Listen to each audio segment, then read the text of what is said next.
Hey everybody, welcome, and thank you for listening to this episode of Marriage Therapy Radio. My name is Zach Brittle. I'm here with Laura Heck.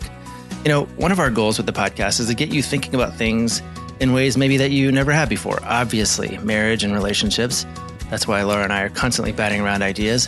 I tried that in December when I interviewed a Bible scholar, maybe to get you thinking about the Bible in a new way. Today, we're talking to Candice Horbacz.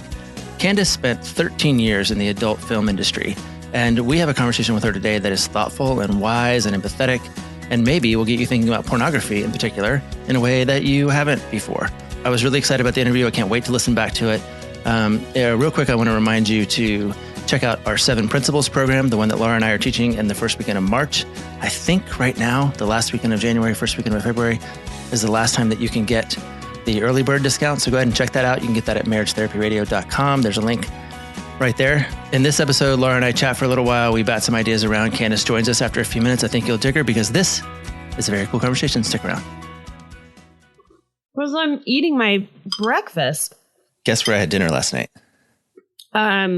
You got this. You got this. No, you got this. You can do this. Where did I have dinner last night? Olive Garden. Yes. Was it your anniversary? It was. Yeah. What did you have? I had the tour of Italy because I wanted to go on a tour of Italy. Woof. So, that sounds like a gut bomb. How is your booty today? A little bit of chicken parm, a little bit of fettuccine Alfredo and some lasagna, little like kind of a half portion of each. And then you can kind of tour them because you're going through Italy. I love that. Yeah. Did you share? I did not. We took the girls. Last night was the last night the 4 of us have dinner together until, I don't know, May or something, because Abby's going back to school. But anyway, good guess. Good love mapping. Thank you. I love it. I don't actually know when your anniversary is, but if you go out to eat and you're like, you know this, then that's the only restaurant I know you to go to. So for the record, if this makes the podcast, my wife and I, our first date ever was in 1996. We went to the Olive Garden for dinner and we watched The American President. I'm going to keep eating my breakfast while in the movie happening. theater. Yeah. Yeah. So every single year. On your first date? Do you remember holding hands? We definitely made out afterwards. Our hands know. Never touched, but we definitely put our tongues in each other's mouths. Well, it was a weird one. It was kind of an accidental date, to be honest, because what happened was we lived in different parts of the country or different parts of the East Coast anyway. And she was driving from North Carolina to Connecticut where she lived. And I was in Pennsylvania. So she stopped. And how did you guys know each other? We had met a few months earlier, like at a camp, and we had kind of become friends. And I was like, yeah, sure. You can stop at my place and have a quick lunch or something. But when she stopped, when she stopped, a snowstorm came in. So she couldn't leave. She couldn't keep going. So we spent the whole day together, including going to the Olive Garden. Although I found out yesterday, it's not the Olive Garden. It's just Olive Garden. Well, it's also not the Instagram or the Facebook, just so you know. Anyway, we went to the Olive Garden and then we went and saw this movie, The American President, which is pretty good. Like it holds up. Anyway, we watch it every single year. We go to the Olive Garden every single year on January 11th. And yeah, after the movie, we went back to my house and she was like, she didn't have anywhere to go. She couldn't drive back to Connecticut because of the snow. So we just spent the night in my house. How old were you? 23. These pictures of the two of you when you guys were 22, so young are, 22, she hasn't changed at all. She looks exactly the same, but you, however, have gained another person. Like you were a very small human. That's very kind of you. Thank you. Yeah. You're welcome. Love you to pieces. I was a very, very slight person. Yes. I was very, very small. Said nobody about me ever. My husband, the way he describes me, can you guess just like, it's not going to hurt my feelings because I take jabs at you all the time. How do you think my husband describes my build? As the most gorgeous person he's ever met in his whole life. And obviously that he doesn't want anything other than you exactly the way you are. That is use a word, a descriptor, a characteristic. Oh, perfect. You're so winning. He uses sturdy as the word to describe me. Okay. Which I'm fine with. I have taken great strides to make my body very sturdy. And so sturdy it shall be. But you described yourself as slight, which is like a word I don't think I've ever heard a man choose to use to describe themselves. Well, here's the thing. My 16-year-old right now, Mary, is also slight. And she looks exactly like me. Like like I was her, like when I was in the 10th grade, I was exactly the same size as she is now in the 10th grade. Woof. I'm so glad that Rebecca found you attractive at 23. Yeah. So. All right. Well, okay. We should have put a trigger warning that we were going to be talking about our bodies and probably somewhat negative terminology, but I never did. What negative word did I use? Know what? Yeah, that's true. Because what negative word did you use? That's true. I didn't. I take great pride. I actually have been running. Can I just tell you the power of like appreciations or affirmations? Yes. I thrive off of compliments. And I had a girlfriend say something to me 2 nights ago, and I can't stop thinking about it. It felt so good to me. Okay. And it was just so affirming. And it's so weird that you know, like just one small comment. It was one sentence that is like, I guarantee she listens to the podcast, by the way. I guarantee she doesn't remember this, but I have been on top of the moon, over the moon, on top over the moon, on top of the world. Yeah. Yeah. I've been both of those things ever since all she said to me was, "You're in such good shape." Oh, that's it. We went running together, and we haven't run for months and months and months together. Yeah. And she just said, or maybe she said something like, no, I think she said, "You're in such good shape," meaning and she goes, "And you should be, because you've been working hard." Yeah. And she was validating a thing that you were actually like. That's exactly it. Yeah. Working on. Yep. Yeah. It's just such for me, I think, and I was actually working on this with some clients recently. I said, "What feels more powerful to you right now?" Because she said, "I love compliments." And I said, "Cool, let's break this down. What feels best to you?" And we've talked about this a little bit. Like I said, when your husband says, "Hey, I noticed this thing that you did, and I really appreciate you doing it," or says, "Wow, you know what? Something about your character is really attractive to me, and I really adore it." So the difference, or I'm proud of you, and adoration. Or I'm proud of you, or you're smart. Like some people would, like the story I always tell is about how Rebecca one night gave me a compliment about my physical appearance. And about 20 minutes later, she thanked me very specifically for something. And I knew right away that I preferred to be thanked, or that the thank you felt like, I always say, thank you felt like $20. The compliment felt like $5. But that's not always true for some people. Some people want to be reminded that they're good looking people, or that there's other things. I'm proud of you. I'm interested in you. Thank you. You're a good mom. You're a good dad. Like they just get different traction for different people. So that is, and you just found out that when somebody validates something that you're actually trying to work on, right. And rewards an effort that you're making in real time, and notices that effort, that's like $20 for you, maybe like $100, you know? Yeah. Versus if she was like, "Oh, you look great today." I'd be like, "$20, you know, $5, whatever." Doesn't really matter much to me. Yeah. Yeah. And I, with this particular client, she said what I didn't expect, which was, she said, "I really love it when he says, 'Hey, the kitchen looks really nice. Like, wow, you did such a great job cleaning up the kitchen.'" And she said, "It never used to be that way. But the fact that I'm a mom, and I'm a stay-at-home mom right now, and there's so much of my daily life that goes unnoticed. I don't have a boss." This is what I was thinking in my mind. Yeah. You don't have a boss that can congratulate you or affirm you or put a sticker on the give chart, you a raise. or, give you a raise. Exactly. So turning to your partner and saying, "I just needed you to know that you're the only other person in my life that is going to be able to affirm the unseen duties that I do on a daily basis. I really love and appreciate when you say those things." And it was awesome, because he goes, "Wow, I had no idea that was the case." And I was like, "Yeah, me neither. That's really neat that we spelled that out." I call it investment advice. Anyway, it's like getting really good investment advice. Rebecca, for example, it cost her exactly the same to compliment me or thank me. She pulled a bill out of her pocket and said, "Here." And it turned out that that the bill in her pocket was more valuable the second time than the first time. So she now has the investment advice that works for her 4-to-1. So again, if it's a $5 bill versus a $20 bill, she now has like a 4x return by choosing to thank me relative to choosing to compliment me, you know, which is what this guy learned in your office. It's what your friend learned or what you learned, you know?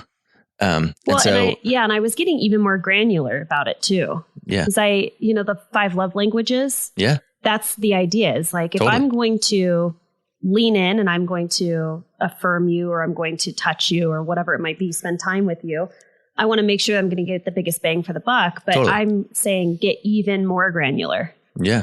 If you love to be touched, then what is it that you want to be touched? Like, 100%. You want your partner to rub your back?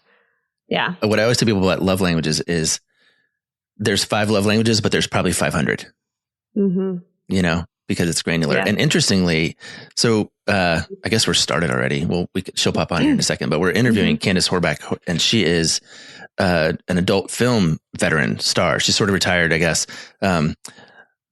But when I talk about this with people, a lot of times I talk about how we're really good at this when it comes to sex, like usually, because we'll say things like faster, slower, deeper. Oh yeah, baby, that feels really good. Will we? Or we'll say ouch. I mean, sometimes we will, right? Like we'll say right there. Or maybe we'll just go, that's really good. That's which true. We don't necessarily do emotionally. Physically, we can do that because our bodies give us immediate feedback and our bodies say, that feels really good. Okay. But emotionally, we're not as attentive to say, that feels really good when you tell me you look like you're in really good shape. And so for me, it's always an argument about how do I become a better lover? Because if my lover says, go faster, slower, or ouch, here she is. That's what I'm going to do. I'm going to go faster or slower. I'm going to say ouch. Candice, hi. Hi, Candice.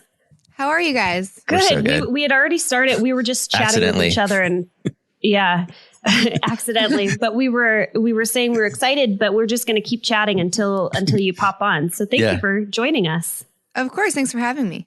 Let's just welcome you and then we'll hit the ball running. Yeah. Hit the ball running. That sounds like a Laura thing. Hit the ball running.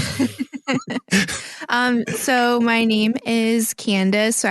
I'm more widely known as Eva Lovia. That was my stage name when I was still performing for mainstream adult companies.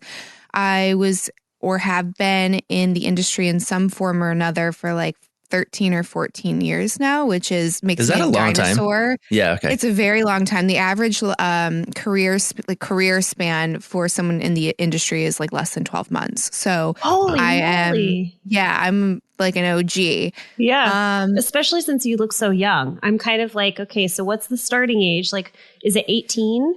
Well, that's a whole other conversation. Oh. So if you really want to ruffle some feathers, some women like myself that have been in the industry for a very long time and we're like the older, wiser women, because you do get in so young. So women get in at 18. And I mean, saying woman at 18 also kind of feels wrong because when I was 18, I don't think I would have classified myself as a woman. I was still very much like figuring out life and which way was up. So, right now, age of entry is 18. A lot of women think it should be raised to 21 or even 26 because, I mean, your brain's not done being developed and just your understanding, like your full understanding of the consequences, both like psychologically, emotionally, socially of getting into the, adult entertainment industry or sex work in general. Like you can't really comprehend that at that age. Like a lot of the things that are driving you are more materialistic and on the surface, and consequences can go to hell because I'm going to be the exception, and there's like this bravado that you have, and it can serve you, but a lot of the times you make a lot of decisions you wouldn't make later down the road. So I do think that age we need to reevaluate that, and how we do that I don't know. That's, we could talk about that for hours. So yeah, that's fascinating. Yeah. I'm actually pretty pumped on that concept. Is there like legislation that is coming out, or is there anybody in the industry that is sort of the mouthpiece for raising the age of entry? So there's a few people, myself, I know Tara Patrick, who's one of the original porn stars has said like 21. Axel Braun is a director for the company Wicked, and he was one of the first directors to make a public statement saying he will not hire anyone under the age of 21. And that's his personal decision. I think that's amazing.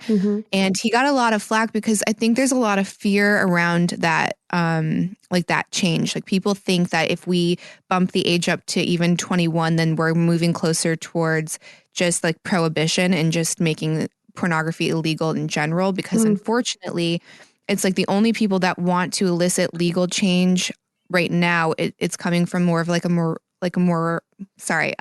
religious standpoint and like a moral standpoint versus people that are in it. And they're like, no, we should be able to say that some of the things aren't really ethical. And maybe we do need to, elicit some kind of change, but it's either all or nothing. It seems like the conversation tends to go that way with a lot of things. And I feel like that dishonesty is actually like hurting the industry more than helping. So it's like if we were to recognize that at 18, you shouldn't be able to make that big of a life-altering decision. I don't know. I feel like maybe people would respect that conversation more and respect us more for the honesty rather than just pretending everything's above board and there's like no dark underbelly to the industry, because it's not all glamorous and it's also not all exploitive, right? Like things can be gray. That's actually one of my like kind of leading questions. I asked a whole bunch of people, like, what would you ask? And there is this question that always begins with or includes the word exploitation or exploitive. And as I listened to a whole bunch of your interviews, you had a little bit more of a kind of an empowered journey. It sounds like you kind of got to kind of control your, not quite control, but you seemed like your personality sort of said, no, I'm going to tolerate this. I'm not going to tolerate that. I'm going to pursue this. I'm not going to pursue this. It doesn't sound like you were in kind of the more, let's say, exploitive piece. Maybe, of course, you have stories, but how do you help shade the gray there between people who want to blanket it and go, it's absolutely harmful and, exclusively because it's detrimental to X or Y or Z? It comes down to honesty. So again, it's like, it's sharing your experience. So I think people that have been in the industry in one form or another do have some kind of responsibility to share the whole story, right? Not just like post on social media how some female creators are like, I made $1 million in an hour, and that, this is all like, that's so abnormal. So to push that or like show videos of you rolling up in some crazy expensive Bentley, like that's great, but you're also really misleading like the masses. So also share maybe a tough day that you had on set or a time that you had to stand up for yourself or stand up for someone else, and maybe adding value as to like changes that you can make that would better the entire industry as a whole, instead of kind of trying to protect this pristine image of the industry because you're so scared that it's so fragile that it could get censored at any moment.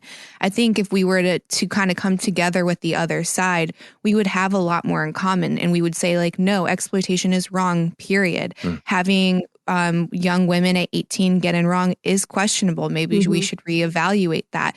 Is there someone on set that can help if there is something that happens that's traumatic or that is putting her in a dangerous situation? I mean, like, these are all changes that we should all be on board with. And unfortunately, we're not even having conversations with the other side. And conversely, like, the other side doesn't want to talk to someone like me because they think I'm like so deplorable. So if you want to create change, like, change happens when two parties that disagree come together in the middle. Like, you have to build a bridge on the other side. Like, that's how it works. You can't do it on the same side. So I've talked to Benjamin Nolo, who is one of the founders of Exodus Cry, and he did the Trafficking Hub, and they are a very religious company. And some might say that some of the founders are completely anti-porn and they are trying to make it become illegal. But I've had these long form conversations because I'm like, this is the way that we're going to bridge the gap, right? It's like me being honest and saying, these are some changes that I would like to see. These are some benefits of pornography that I would like to, that I have experienced within my marriage or within myself, and it can be empowering. Like, not everything is an absolute. So just trying to expose people to other ideas and other perspectives and just challenge, like, why do I think the way that I think? And like, when was the first time that maybe that narrative was in my mind, to know if it's yours or not? Let's do that. Let's talk about your marriage a little bit, because that obviously is going to be a question for people. Like, it's the main word of our podcast, and it's an area of interest that people care about. But what's up with you, like in Candice versus Eva, and how do you make that work in your house? How does your family make that work with you? And yeah, I think that would be an interesting thing just to hear about you a little bit. So I met my husband when I was first starting out into the industry. Like I was only webcam modeling. So it was all just, solo, implied, nothing too explicit or crazy. So he was with me kind of throughout the entire journey, and everything was a conversation. So I never went into it with like, I'm just going to make this decision for myself and consequences be what they may. Like everything was a conversation. And also he didn't like fall in love with a porn star or like identify you and say, hey, that girl who's famous, I'm going to woo her or something. Like you guys were, your origin story is shared. I don't think that would ever work. I don't think that ever works long term because they see you for who you're not, right? Like that's a character. And I think a lot of people have troubles with that separation. And it's so odd because we don't do that with any other movie stars. Like we don't see Matt Damon and we're like, he's Jason Bourne, so I can start like a street fight with him. Like that's not, no one does that. But when they see me, they're like, oh, well, she must just be this careless whore who's not in control of her body or sexuality. She's just like reckless, right? Because they see me in a scene that I would never do in real life. Like I'm not going to have someone come fix my sink and all of a sudden like, start having sex. Like, hey man, I don't have any money, but something I would do.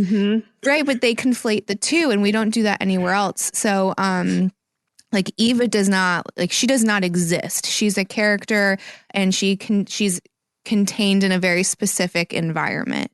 I think where some relationships can go awry, especially when you are kind of like, so you deviate from the norm so much like we do, is when you start to identify with your character. And that's so easy to do, whether you're, in porn or whether you're just like one of these new influencers with a ton of followers. It's like, that's what's giving you all of that constant validation and reinforcement. And it's like a drug. So it's really hard to be like, I just want to be Candice today where, I just maybe know my local person at the bakery and they're going to say hi, instead of like, I'm going to be Eva and go into this club and go get a bottle service and get all of this attention because I just simply exist, or I'm the person that they think that I am. So you want to constantly like validate the person that they think that you are instead of the person that you know that you are. So I think separating those two and like just reminding yourself like the other one is just fake. Like the follows are fake, the likes are fake. Like don't let that go to your head. And I mean, yeah, it's like anything else. I think with our marriage, it just kind of like forced us to really spend a lot of time on communication, our values, like our principles, like what it forces you to find those weak points in your marriage, right? Like maybe we aren't that good at communicating. Maybe one of us does have a lot of jealousy that we haven't looked at. So everything's kind of put under a magnifying glass, and it's going to sound crazy, but it's like the same issues that any marriage has, just amplified. That's exactly what I think about. And I'm not comparing these two for any specific reason, but sometimes people don't have the opportunity to actually put their relationship under a microscope. It's like their values, their boundaries, they all sort of evolve naturally. But then all of a sudden something happens where it's like maybe someone has an affair, and now we have to start talking about the boundaries and the values that we have in a relationship. So it's almost a blessing in disguise to have those conversations so early on in your relationship with your partner. Oh, absolutely. Your bio has this word that Laura and I, there's a character on the podcast. He's called Our Mutual Friend, but he loves this word anti-fragile. Tell me about that. What do you mean when you talk about an anti-fragile relationship? So the idea of being anti-fragile, it's, I believe, Jonathan Haidt's book, and you can have something that's obviously fragile, easily broken, easily like brittle, diminished. That's my name. And then you can have something strong, but something that's strong can still break. Something that's anti-fragile actually gets stronger the more that you test it. And I feel like that's how I try to look at a lot of my mindset, the way that I view things, my marriage. It's that you come out of a stressful or like trying time stronger on the other end. And if you're with someone, if let's say you get married in your early 20s and it's supposed to be death do us part, you're going to be with that person for, 60, 80 years, whatever it is, you're going to go through a ton of ups and downs. So it's like, are you going to learn and grow from all of those trials and tribulations?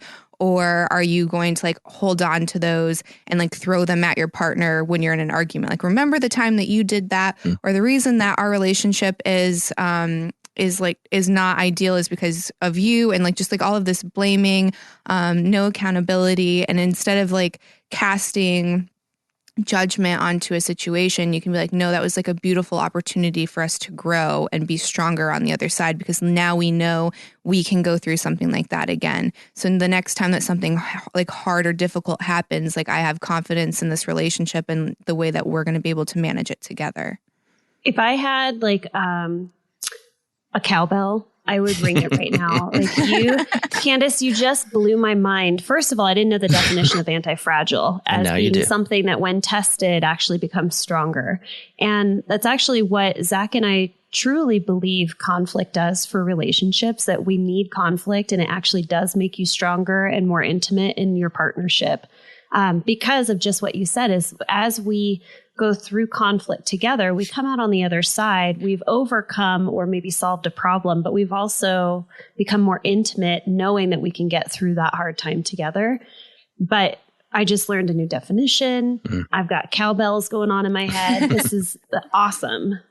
Can I ask a question, Zach? Because I have some, the way that I would love to kind of steer this is, for our listeners, maybe one of you is really into pornography. By the way, I wanted to ask you, Zach, you said the word porn star before, and I'm really cautious of labels, but are there other like labels that we can identify, or is porn star derogatory? Is it a positive thing? Like, star to me is like saying like the top of the top of the top. Are there like medium grade porn?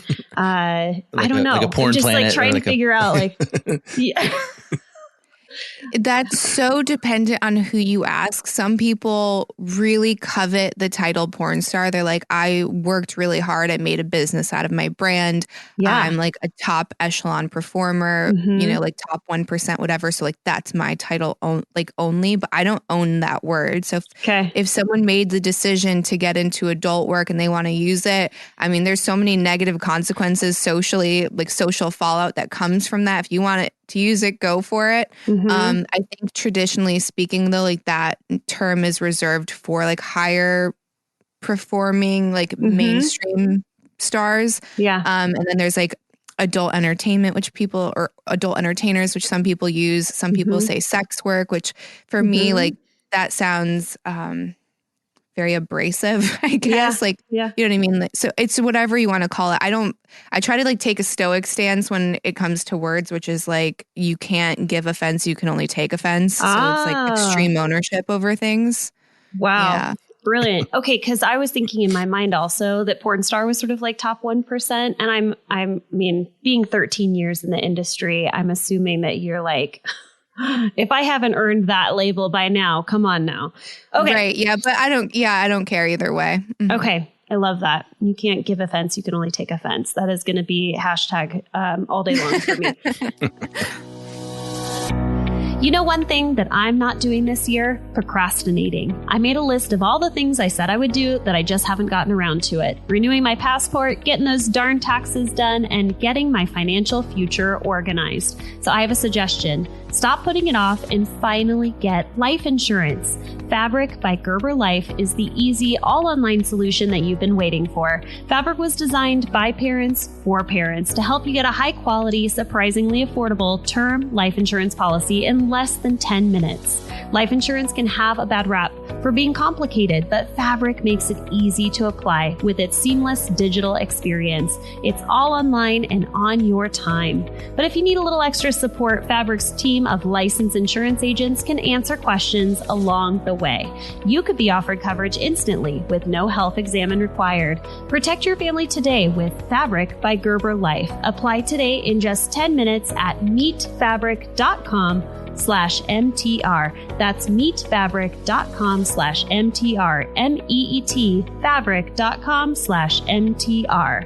Policies issued by Western Southern Life Assurance Company, not available in certain states. Prices subject to underwriting and health questions. So my question is for listeners where they have had a personal relationship with pornography, but I have many clients where there's no crosstalk between partners as to what their relationship is.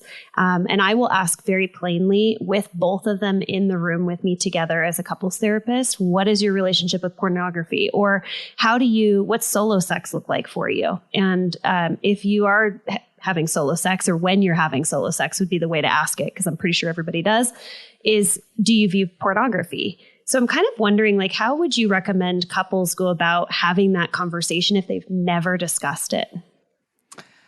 It's so hard because, as we were talking earlier, it's such a charged subject. Right? And a lot of our emotions we haven't really dug into. We don't know what's ours, what's not ours, like why we really feel and things the way that we do. And that whole concept of jealousy to me is always fascinating because we are kind of taught to be in charge of our emotions and not to let our emotions be in charge of us from like a very young age. We have to manage our anger. Like, you're allowed to be angry, but there's healthy anger, there's unhealthy anger, and then there's unhealthy and healthy ways to express that emotion. But when it comes to jealousy, it's kind of one of the only emotions that is just like, we expect no growth, no personal development, no introspection on that emotion. We're just allowed to have it. We're allowed to have it. However it shows up is valid. And it's like always the other person's fault. And to me, that's so crazy because that's one of the times where like you can like completely ruin a relationship that's really good for you based off of reasons you don't really even know. So I would first tell people to like really sit down with themselves and understand their own jealousy. Like, what makes you jealous? Why does it make you jealous? Is it helping you, protecting you, or is it kind of sabotaging you? Because when it comes to pornography, and this tends to lean more on women, it's off the table. Like, absolutely, it's wrong. It's cheating. If you find that woman hot and she looks nothing like me, then you must think that I'm ugly, which is so ridiculous because men love beautiful things. Like, there is a huge variety for what they appreciate. They can love a curvy woman. They can love a very slim woman. They can love a blonde, a brunette, all at the same time. It doesn't make one or the other less attractive to them. And a lot of times what I've seen is men tend to watch women that don't look like their wife. And I don't know why that is. I don't know if it's a variety thing, or maybe they don't want to picture their wife in like maybe some of these more erotic situations, but it doesn't take away. It's just, it comes down to variety. Like, you don't want to eat the same thing every single day. You know what I mean? Like, it's just, you don't watch the same movie every day, even if it's like a regular romance. You want variety, and it is a form of entertainment, especially for men. So with women, they tend to gravitate towards the fantasy novels. So when it comes to what turns them on, it's more of like a story. Their climax is more of the happy ending, right? Like the marriage or the riding off into the sunset, where the man's is more quite literal. But they're both the same thing. They register the same way in our minds. So when a woman gets super jealous, I would first ask, are you reading any erotic novels or any of those like hot and steamy vampire books? Because it's kind of the same thing. And when you get mad at your partner for not, slaying the dragon, bringing home the bacon, and then giving you a massage and telling you that you're like the only beautiful thing that he's ever seen, right? Like, just like making you fall in love. It's kind of the same when he asks you to do a position that you are like, where'd you get that from? Like, they're both the same thing. So I think you are allowed to be able to escape into erotic content. I think that's really important. I think a lot of creativity comes from there. I think it can be very bonding for the couples. So I think it's first trying to bring your partner into whatever it is that turns you on. So if like there's a specific niche that you like, if there's a certain book that you like, it's like bringing them along with you so that they know it's not competition. So I think that's like the first step, is like alleviating that jealousy and making it clear, like, you're not competing with this dragon slaying knight, and you are not competing with this MILF that's stuck in a dryer, right? Like, you're not competing. Like, I want to bring you into this because I think it would be really sexy. I think it would be new. I want to share this with you. So I think that's the first thing, is like, get those barriers down. Wow. And one thing I've noticed out loud with clients a lot is if you think about all of the sex that you've ever consumed or seen, whether it's porn or even like you said, the romance novels or the magazine and the checkout line at the grocery store, all of that sex, almost none of it popularly is between a man and a woman who are married to each other. Almost all of it is something that is some other scenario that got created, almost as if to say, because there's no porn, at least not that I'm aware of, that's like, hey, I love you. I love you too. You're my wife. You're my husband. We just had a really challenging day, put our kids to bed. And can you believe how hard their homework was? Why don't we take some steam off by jumping in the sack? Like it's almost like the industry or the industries have said, married sex is special and sacred and it's separate and it's over here. And then the rest of it is for public consumption. Do you have insight into that at all? I've never really thought of that, like that exercise exactly, but I would say, so that story that you just told, that seems to be more feminine. Like that's a more feminine lens. And women don't tend to consume visual porn. Like it doesn't get them excited. It doesn't really get them aroused. Of course, there are exceptions to that rule. Sure. But at scale, they just don't consume visual porn. There's actually this new app that does really well specifically with women. It's called Dipsea. I was just going to say that. Yeah, it's all audio. Love it. Yeah. And women just go bananas for it. And there's zero visual. So what you're describing is like this very visual, real, like a love story, like a life story that turns into erotica. And I think that's beautiful. I would personally love to watch something like that. But the market's just not there. So it's not to say that it's not valid or that that's not real or that's not important. It's just there's no market for it. Yeah. So with men, they don't need the story as much. Like they just need to kind of be aroused. And again, like that sense of thrill will do it. Like there's nothing thrilling about a hard day and laundry piling up for men. Like that's not a thrill. So it doesn't create the sense of arousal. I think that's necessary for them. But if women started to consume more visual porn, I would almost guarantee you would start to see more storylines like that. What do you call it, Laura? Sometimes you call it chore play. Chore play. Yeah. Like there's nothing. My God, look how hot he is doing the laundry. Yeah. Yeah. The books that came out a while ago where it's these like really beautiful pictures of like a shirtless man that's like real hunky and he's folding laundry and that's it. Or he's like holding a puppy in one hand and mopping. And it's just like, oh, yeah.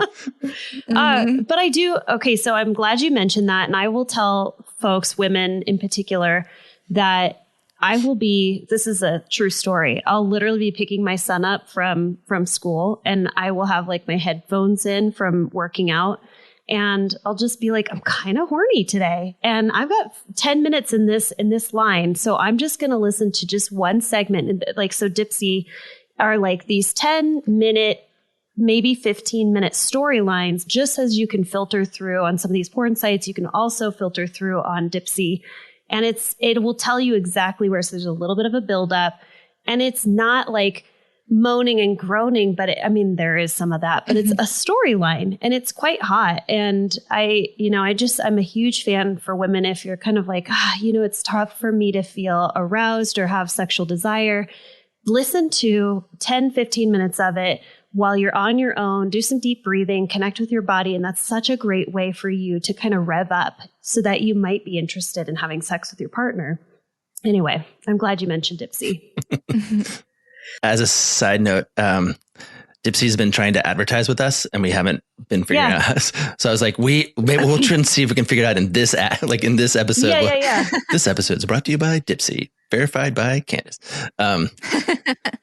I have a question. Yeah. Sure. Okay, so I'm kind of curious about some of the misconceptions that folks may have about pornography, either individual use within the relationship, but are there just like broad misconceptions about pornography? So a few that I see a lot is that it lowers your testosterone, or that it's addictive. Mm-hmm. Dr. Nicole Prousey is a sex researcher and she has done the research countless times. She posts all of her findings online, like it's all public. There is no link to lower T and porn consumption. If anything, the lack of sexual use, like whether it's like solo play or with someone else, the shame that comes along with it, all of these things tend to introduce more of that like impotence that men are having issues with. Sex addiction is another one. Like no clinical doctor or therapist will say that that even exists. Like that tends to be more of a religious narrative. And the more that someone feels like they're addicted to pornography, the more shame that coincides with that. And if you kind of dig, the more conservative their upbringing was. So there's definitely like a nurture element to that. For people that have that compulsory nature towards it, it's more of like that. It's more of a compulsion problem. So that would show up in other areas, whether it's like overeating, procrastination, things like that. So it's not necessarily the porn. Like the porn is just the symptom that's kind of showing up. Another misconception is that, again, like it's competing with your current partner or that it's cheating. And obviously you're allowed to define the boundaries within your own relationship. If that's something that you're not comfortable with in your romantic relationship, then that you need to find a partner that's going to honor that. I personally don't think it's cheating. It's a screen. Again, like I think if a woman's reading an erotic novel or watching a romantic film, it's not much different. And, you know, neurochemistry would also suggest the same. So I think we need to, again, like reevaluate what level of like erotica we're comfortable with within our relationships. And like what we're allowing our partners to do, because like there's so much of this sense of control over your partner as well. It's like, well, I don't enjoy it, so therefore you can't enjoy it. And the thing that I think is kind of sad is like the sexual appetite between men and women tends to be very different. Like women, we can go like a lot longer without really like needing sex, wanting sex. We just have a million other things that are on our mind, where men, like if it were up to them, a lot of them would have sex, you know, probably at least once a day. So when you have that discrepancy, it's like, well, who's to say who's right and who's wrong? There is no right and wrong. We just have to kind of accept that biological difference between the two sexes. So how do you meet in the middle? So you can self-pleasure, right? And then that'll take care of that. And then I'm not in a place where I'm forced to have more sex than I really want to. But there are women that are like, you can't masturbate, even if it's not without porn. Like they consider masturbation a form of cheating, which is crazy because it's like just yourself and just your imagination. So you get mad at him for wanting sex, but you don't give him sex. And then he's not allowed to also self-pleasure. Like that's kind of a recipe for a disaster in my mind. So the easiest way for me to like get my husband off my back is like go in the shower, go up to your office, like do whatever you need to do. Like I'm busy. And then I just think that you have to kind of understand that difference and allow for some form of release for him. I don't think that it's fair that we ask men to behave more like women in that regard. I think the big piece that you're talking about is this idea of is it cheating? And we talk about betrayal and the difference, the reason when something becomes betrayal, whether it be you are gambling online and your partner doesn't know and they find out, whether it's they're sleeping with another person or whether they're masturbating by themselves in the shower, is when betrayal is when there's a secret that's hidden from your partner or intentionally left out. And I think part of this conversation with you is really leaning into, this is a great opportunity for our listeners to turn toward their partners and have those discussions, because there might be a lot of guilt that you might be having while you're masturbating by yourself and you haven't talked to your partner about it. And if you were to just have that conversation, I'm pretty sure you'd have a whole lot more fun masturbating by yourself, having that conversation and getting, you know, the buy-in from your partner of, I understand that you masturbate. That's fine. I don't masturbate and I choose not to masturbate, but I'm not going to control your solo play. So just encouraging our listeners to have that conversation with their partner if they've never had it. Well, also, I think trust is a huge component too with that. So I think a lot of times when one person is hiding a lot of stuff from the other partner, we expect trust to kind of be a one-way street. It's like, I trust you not to do X, Y, Z, but can that person trust to come back to you when they do default or when they do slip and say, hey, I crossed a boundary or I gambled away $1,000 of our joint savings, like come to you with that mess up and expect for you to have grace, right? If you're in a marriage, like you have to have grace. So have an open space where they can admit to whatever betrayal or shortcoming, and then you heal together. Not like, okay, well now I'm going to lock you out of the bank accounts, right? Or now you can never touch me and you're sleeping in the guest room, like just totally shutting off and alienating your partner. So if you have a habit of doing that, of course your other half isn't going to come to you when they do something because they're like, I've seen this movie before. Right. So let's just avoid it. Yeah. So trust is both ways. Oh, that's such a good point. It reminds me of being a parent. I have a 7-year-old child, and I've always told him that you will not get in as much trouble if you come to me first. So he has gotten in the habit of and it doesn't mean that he's not going to have a consequence for something that he's done. It's that when you hide things and I have to find out about it, that's when I get upset. And that's when the punishment is probably more harsh than what it normally would be. But it's a consequence. And so I've always said, and this is how I grew up, come to me and I will handle you with care. Basically, when you do something, because it's a learning opportunity for the two of us. Yeah. Zach and I have been looking for more ways to connect with our listeners on a more personal level, and we've been getting countless requests for couples workshops. So we put not 1, not 2, but 3 virtual workshops on the calendar in 2023 so that you can join when it's most convenient for you from anywhere in the world. Register for our spring couples workshop coming up on March 3rd and 4th by visiting our website, www.marriagetherapyradio.com. The 7 Principles Workshop for Couples is a live 2-day virtual marriage workshop based on the internationally acclaimed research of Dr. John Gottman as presented in his New York Times bestselling book, The 7 Principles for Making Marriage Work. This educational workshop has been offered across the U.S. and internationally and has helped strengthen relationships of tens of thousands of couples. It's specifically designed to help couples improve their friendship and learn powerful communication and conflict management skills. In this workshop, you will learn how to make conflict work for your relationship. You will deepen intimacy and build trust. You'll identify your solvable versus perpetual issues. Strengthen your friendship foundation. You'll learn to collaborate more effectively to solve problems and how to communicate clearly and effectively. Early bird registration for the spring workshop is $395 per couple until February 3rd. So lock your seats in for an unforgettable experience that will shift the trajectory of your relationship. Again, that spring workshop is on March 3rd and 4th. Register at marriagetherapyradio.com. So, Candice, I have this question that came in. It's actually a good question. Sorry, that's a dumb way to say that. Because the other questions, that all the other questions are bad. Send in or not. Yeah. All right. So here's a question. Candice has sex with her husband. Eva has sex on screen. We've done part of what we've done in this last month is we've interviewed a lot of people around the topic of sex. And one of the things that's come up that's been really interesting to me is how separate it is for some people to sort of separate their body from their mind, their soul, their heart, right? Like, so you, a very specific example of like, I clock in, I clock out. I actually turn on a character and I play that character and I clock out with my body. How much of your heart, your mind, your soul is connected to the work that you do? I mean, do you fall in love with people that you work with? Do you like how much?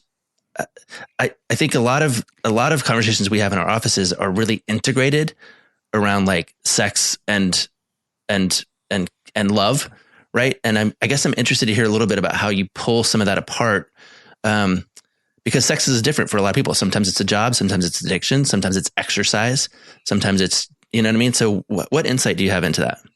So I've never like fallen in love with like a screen mate or like a coworker, as crazy as that title sounds, given the situation. But I would say like I've fallen in lust with some people for sure. Like there was definitely people. So I always worked off of a shoot list. Like I would only work with specific like male performers. That way I was in control of who was going to be on set. I never wanted to be someone that I like didn't feel safe around or whatever the reason was. So I had like this list of male performers. But there was definitely some more than others that I'd be like very excited. I'm like, oh, I get to work with him today because, you know, we are just going to have like great chemistry. And And it's like falling in lust for 45 minutes. You're like, oh my gosh, this is going to be a good day, a good work day. But again, like most of the men on my list were all married, had families. So there was never this question of if it was going to become, in my mind, inappropriate or like threaten either one of our marriages. Like the way that we viewed sex was more similar. Like this can be fun and we can have we can share pleasure, but when like it's done. Like no one's exchanging phone numbers or meeting up after. Like there's still boundaries within our individual relationships. And I think also, I mean, most people have had both, right? Like you've had junk sex, like junk food sex, and then you've had like passionate spiritual sex. And they're very different. A lot of it is your intention going in. A lot of it is how vulnerable you are going in. So they're very, like, I don't know, they're very different. Like I wouldn't accidentally fall in love on set because like I know why I'm there. So I don't know if that answers the question. Well, maybe. I guess if I'm going to bring it all the way around, like how do you make the transition between sex that is, for your job, and then you come home and you're in your house and you've changed, sort of changed your costume. You've done your Mr. Rogers moment. You're Candice now. And then how does sex look in your home? Do you know what I mean? I was just imagining you doing the Mr. Rogers moment. Yeah. Do you know what he's talking about, Candice? Yeah, where he's like changing his slippers. Yeah. I forget how old I am sometimes. And I'm like, doesn't everybody know who Mr. Rogers is? But sure. That's a very wholesome analogy. I would say, so intimacy is not easy. It's not easy for anyone that I've ever met. Like that is something that you have to work on. So again, like when you're with like your spouse or, someone that you're in a long-term romantic relationship or someone that you want that deeper connection with, like that's work. It's not like you just lay in bed and all of a sudden like you are connecting with somebody. It's even for women, it's not that easy. There's a lot of work and a lot of foreplay throughout the day, whether it's small touches, words of affirmation, acts of service, like all of these things, especially for women, are so important into feeling that spiritual, intimate, magical connection during sex.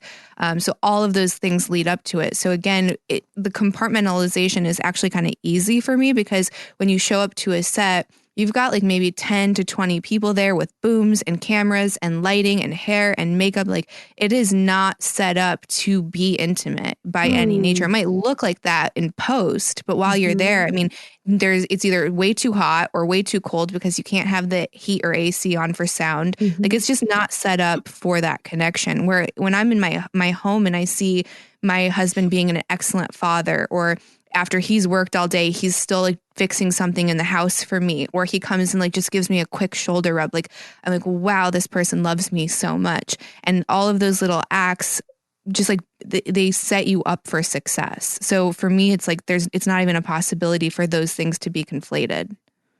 All right. Mic drop. 100%. I second everything that Candice said. Very cool. So what are you doing now, and what's next for you? Like what's up with you? What's up with Candice at this point? Yeah. What are you doing? Lots of things. So I'm revamping the podcast. I took maternity leaves. We just had our second child. Congrats. So, thank you. So yeah, I just started recording for that, and then hopefully I'll have episodes out by like the first week of February. Thank you so much for your time. I think our audience is just going to eat this up and love you. Where can they find you if they're interested in knowing more and what you're up to? So you can go to chattingwithcandice.com, and then that has all my Candice socials. It has my podcast. And then the place I'm most active is on Twitter. And then that's Fall in Lovia is the handle. You actually have to type it in because I'm shadow banned. So, you can find it there if you type it into the domain. But yeah, those are all the places I exist on the internet. Nice. Thank you so much. We really appreciate you coming on to Marriage Therapy Radio. Thank you for having me. Yeah. Thanks so much for listening to this episode of Marriage Therapy Radio. That was amazing. Candice is amazing. She is just a brilliant entrepreneur. And I think that this conversation went all over the place and hopefully piqued a couple of your interests. So a couple of things. I mentioned an app. It's called Dipsy. So check that out. That can be downloaded. And that's a way to listen to sort of like audio scenes. It's specifically geared toward women. which I know we have a lot of listeners who are women. And then also check out Candice. It's Chatting with Candice, CANDICE.com. And you can check out her website and everything that she is up to. Thanks for all of your time and attention, making your relationship better today than it was yesterday.